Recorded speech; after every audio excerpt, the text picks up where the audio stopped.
नमस्कार, स्वागत है आप सभी का इलेक्ट्रिकल वे पर। आज का टॉपिक हमारा क्या यह सभी स्विच है जैसे कि टीपीएन, कॉन्टैक्टर, डीपी, थर्मोस्टेट, क्या ये सभी स्विच है? अगर है तो कैसे? चलिए ये देखते हैं। जैसे कि अभी बताया ये 4 पोल हमारा टीपीएन है, ये कॉन्टैक्टर 3 पोल है, डीपी डबल पोल है, ये थर्मोस्टेट है हमारा और ये हमारे पास स्विच है ऑर्डिनरी। देखिए दोस्तों, इनके नाम अलग अलग है लेकिन इनका जो वर्किंग सिस्टम है वो एक ही है।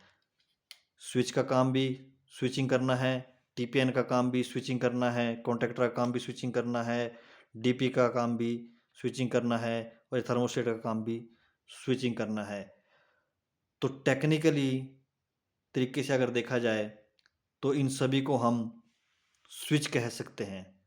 देखिए, इन जो हमारे टीपीएन कॉन्टैक्टर है वैसे ये अकॉर्डिंग टू लोड लगते हैं जहाँ भी लगे होते हैं, लेकिन मेंटेनेंस की नज़र से अगर देखा जाए तो ये सभी स्विच है। जब भी हम मेंटेनेंस करें तो सिर्फ इन्हें हम एक स्विच की नज़र से देखें कि ये सिर्फ एक स्विच है। देखिए, जैसे ये हमारे पास स्विच है, इसमें 2 टर्मिनल है, इसमें हम फेस को देंगे और यहाँ पर आउट हो जाएगा।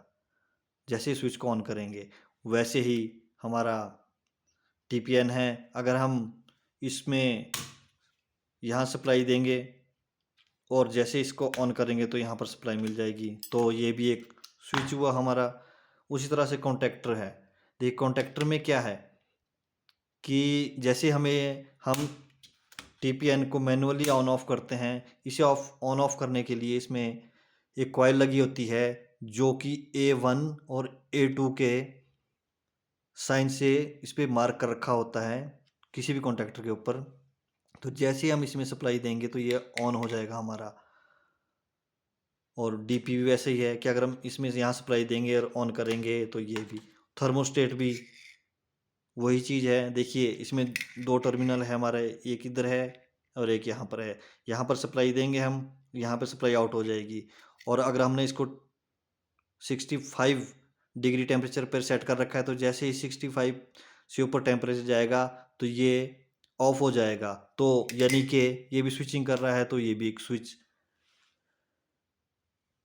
मेरे कहने का मतलब ये है कि जैसे एक स्विच काम करता है वैसे ही सब काम करते हैं।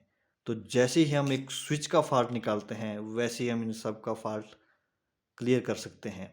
चाहे आप मेन डिस्ट्रीब्यूशन बोर्ड में काम कर रहे हो, पैनल में काम कर रहे हो, तो इसमें इतनी घबराने की ज़रूरत नहीं है कि ये फॉल्ट को हम कैसे सॉल्व करेंगे। सिर्फ आप इन सभी चीज़ों को एक स्विच की नज़र से देखें और स्विच की नज़र से ही इन सब को रिपेयर करें। जानकारी अगर अच्छी लगी हो तो please share, like and comment. Thank you.